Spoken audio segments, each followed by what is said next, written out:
महाराणा प्रताप सिंह सिसोदिया उदयपुर, मेवाड़ में सिसोदिया राजवंश के राजा थे। उनका नाम इतिहास में वीरता, शौर्य, त्याग, पराक्रम और दृढ़ प्रण के लिए अमर है। महाराणा प्रताप की नीतियां शिवाजी महाराज से लेकर ब्रिटिश के खिलाफ बंगाल के स्वतंत्रता सेनानियों के लिए प्रेरणा स्रोत बनी। उनका जन्म वर्तमान राजस्थान के कुंभलगढ़ में महाराणा उदयसिंह एवं माता रानी जयवंताबाई के घर हुआ था। महाराणा प्रताप का बचपन भील समुदाय के साथ बिता। भीलों के साथ ही वे युद्ध कला सीखते थे। भील अपने पुत्र को कीका कहकर पुकारते हैं, इसलिए भील महाराणा को कीका नाम से पुकारते थे।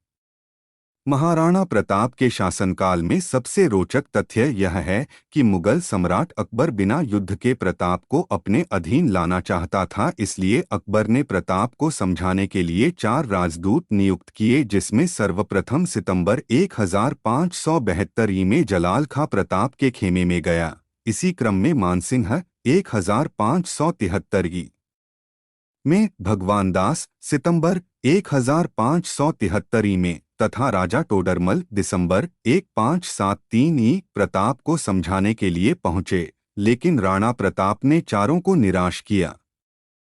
इस तरह राणा प्रताप ने मुगलों की अधीनता स्वीकार करने से मना कर दिया, जिसके परिणामस्वरूप हल्दी घाटी का ऐतिहासिक युद्ध हुआ। यह युद्ध 18 जून 1576 ईस्वी में मेवाड़ तथा मुगलों के मध्य हुआ था। इस युद्ध में मेवाड़ की सेना का नेतृत्व महाराणा प्रताप ने किया था। भील सेना के सरदार पांडवा के ठाकुर राणा पूंजा सोलंकी थे। इस युद्ध में महाराणा प्रताप की तरफ से लड़ने वाले एकमात्र मुस्लिम सरदार थे हकीम खां सूरी। लड़ाई का स्थल राजस्थान के गोगुंदा के पास हल्दी घाटी में एक संकरा पहाड़ी दर्रा था।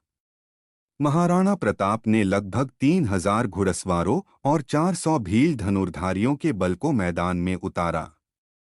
मुगलों का नेतृत्व आमेर के राजा मान सिंह ने किया था, जिन्होंने लगभग 5000 से 10,000 लोगों की सेना की कमान संभाली थी।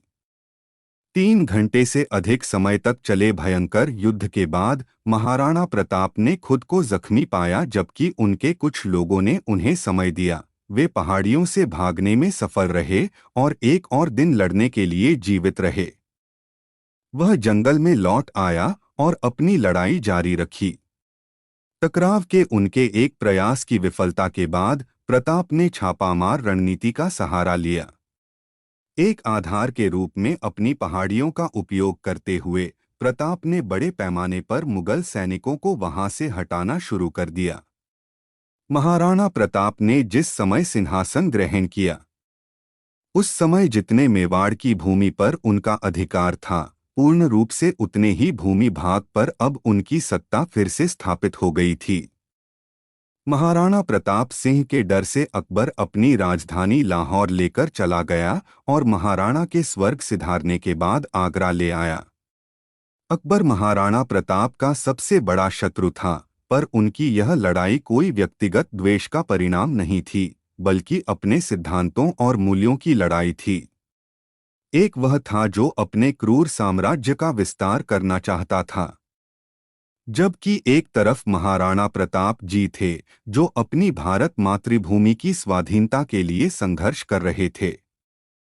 महाराणा प्रताप की मृत्यु पर अकबर को बहुत ही दुख हुआ, क्योंकि हृदय से वो महाराणा प्रताप के गुणों का प्रशंसक था और अकबर जानता था कि महाराणा प्रताप जैसा वीर कोई नहीं है इस धरती पर। यह समाचार सुन अकबर रहस्यमय तरीके से मौन हो गया और उसकी आंख में आंसू आ गए।